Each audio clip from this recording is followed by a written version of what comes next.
AFTV. Jake, what's going on, bro? Listen, 0-0. What's your thoughts, man? What's your opinion on the game? There's positives and negatives we can take from it. I'll start with positives. Start with the good. A clean sheet away from home again. I think that's 3 now we've kept this season. Yeah. Out of 5 away games, so that's quite a good thing. The character the team showed after going down to 10 men, and the fact that we still created chances in those times, and one of the chances we should have put away, which I'll come on to. And then I say the last positive is I think Arteta may have been like listening to the fans, or he's given the fans what they want. We wanted Pepe to start. We wanted Aubameyang down the middle. We wanted a 4-3-3 formation, and he's given us that. So were you happy with the starting 11? Were you confident when you saw it, or? Yeah, 100%. I don't think we could.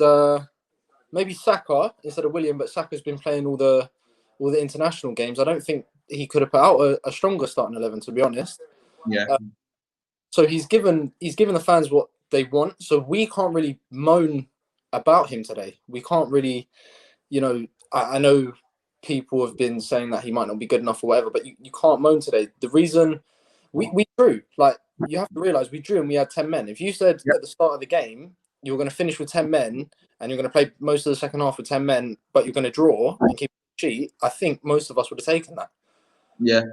It's just annoying that I'll come on to the negatives now. Pepe, it's a very stupid thing that he's done.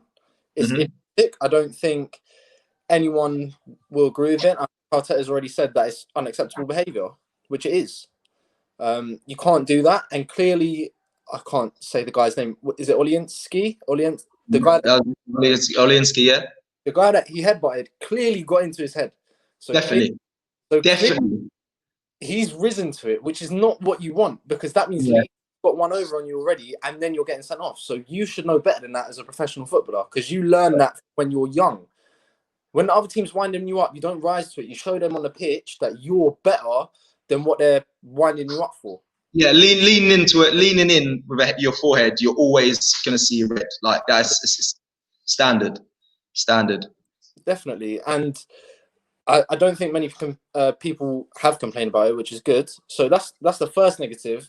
And the time that he did it, like 5 minutes into the second half, you're making it so hard for the whole team. Like, you've let yourself down, then you've let the team down, because now they've got to work double because you're missing a player.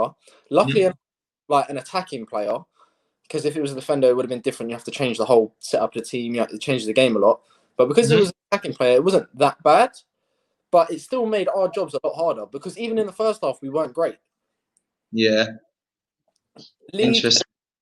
If I was a Leeds fan, I'd be quite annoyed that we didn't win, because they deserved to. Leeds had, what was it, 24 shots?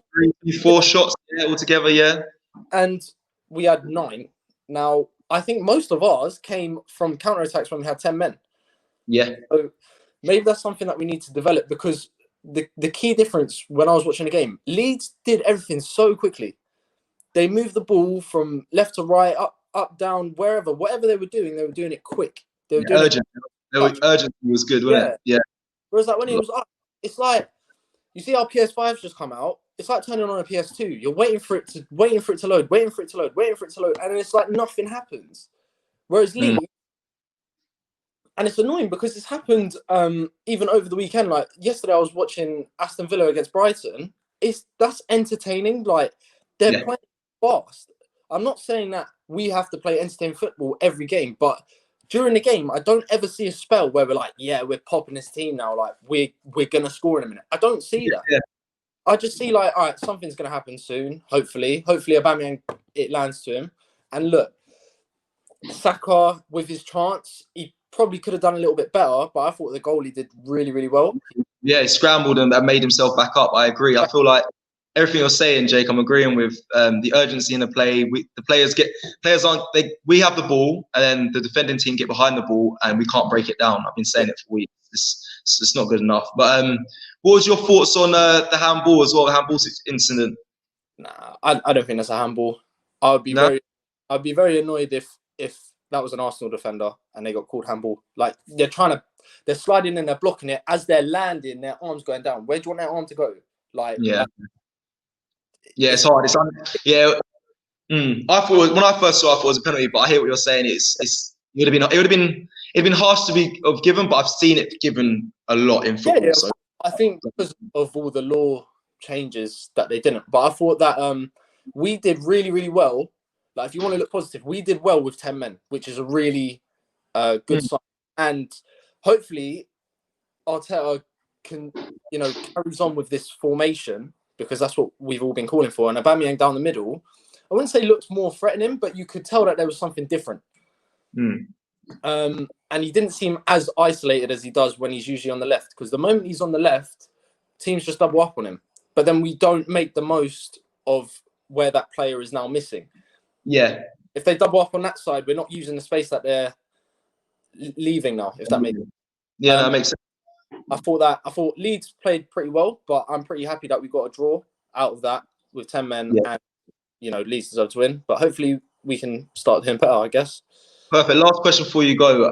Is Wolves and Spurs a must-win now going forward, or the next two games? Every game ever is a must-win because you play football to win. But in the context of what you mean, yes, especially Tottenham, obviously, because we have to beat them. But with Wolves, I think what's frustrating is that this season, cool, we beat Man United, but like we lost to Liverpool, lost to Man City, lost to Leicester. Yeah, because they're playing up. Lost to Leicester. Now Leeds, we've just drawn to Leeds. Wolves, I think, are a similar type of team, so I wouldn't be surprised if we draw to Wolves as well. But we must win. So they're both must win. Okay. Hopefully we get better this season, because the way we started, what have we got? 13 points, 12 points, 13 points. Yeah. In the first quarter of the season. If we're like this for the rest of the season, we're going to finish with what? 52 points, 53, which is like Yeah. Right? Cool. Brilliant. Thanks, AFTV, Jake. Appreciate it, bro. This video is supported by Profit Accumulator. Profit Accumulator helps you to earn extra money by doing something called match betting. Match betting isn't gambling. And when you do it properly, and I mean properly, you can't lose. So get involved right now. Click the link in the description and sign up to Profit Accumulator right now.